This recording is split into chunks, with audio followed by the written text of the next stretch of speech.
Yang Mulia Sekretaris Eksekutif UNESCAP, para delegasi, pertama-tama selamat kepada UNESCAP atas ulang tahunnya yang ke-75.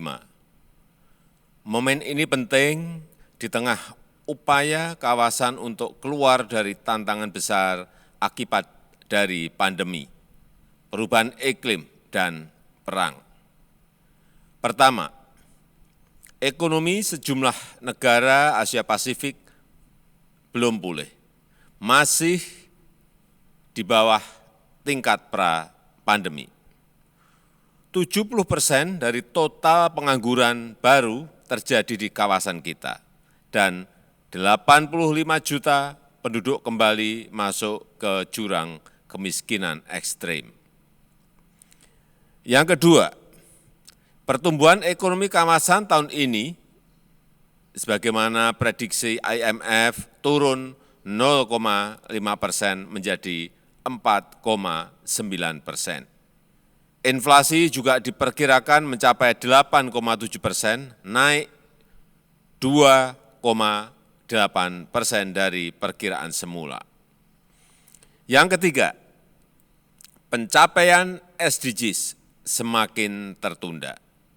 Kawasan kita diperkirakan baru dapat mencapai SDGs paling cepat pada tahun 2065.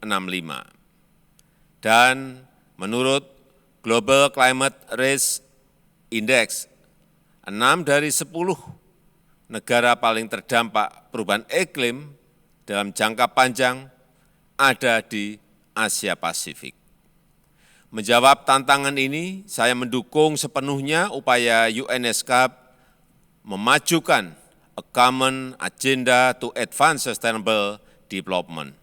Izinkan saya menyampaikan beberapa pandangan.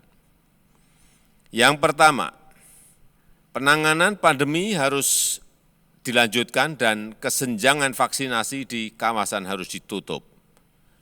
Kawasan ini memiliki negara dengan pencapaian vaksinasi tertinggi dan juga terendah di dunia. Keberhasilan vaksinasi menentukan reaktivasi ekonomi nasional dan konektivitas dengan perekonomian dunia.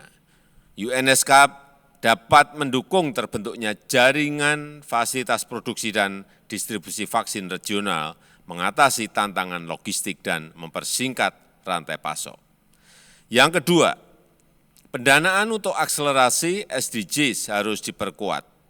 ADB memperkirakan kebutuhan $1,5 triliun tiap tahunnya untuk memastikan SDGs tercapai di Asia Pasifik tahun 2030.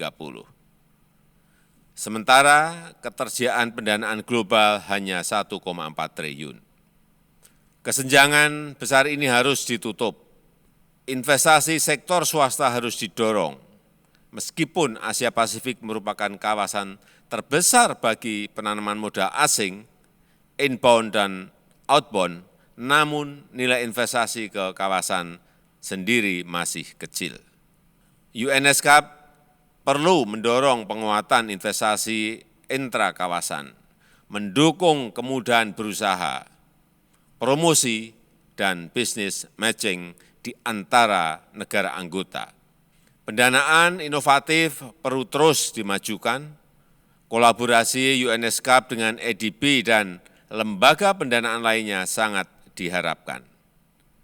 Indonesia sendiri memajukan berbagai pendanaan inovatif termasuk SDG Indonesia One, Green Sukuk, dan ekonomi karbon.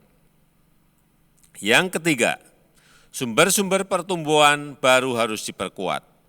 Digitalisasi, pemberdayaan UMKM, dan pertumbuhan hijau adalah masa depan kita bersama. Optimalisasi, digitalisasi perdagangan akan memangkas biaya perdagangan di kawasan setidaknya 13%.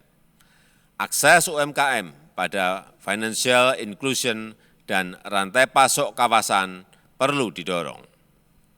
Dukungan bagi upaya pertumbuhan hijau sangat diperlukan termasuk transisi energi. Dan kapasitas pajak harus diperkuat termasuk carbon tax. Yang mulia, Presidensi G20 Indonesia kami manfaatkan untuk memperjuangkan kepentingan negara berkembang, terutama bidang kesehatan, transformasi digital, dan transisi energi. Kami berterima kasih atas dukungan dan kontribusi UNESCAP dalam upaya ini.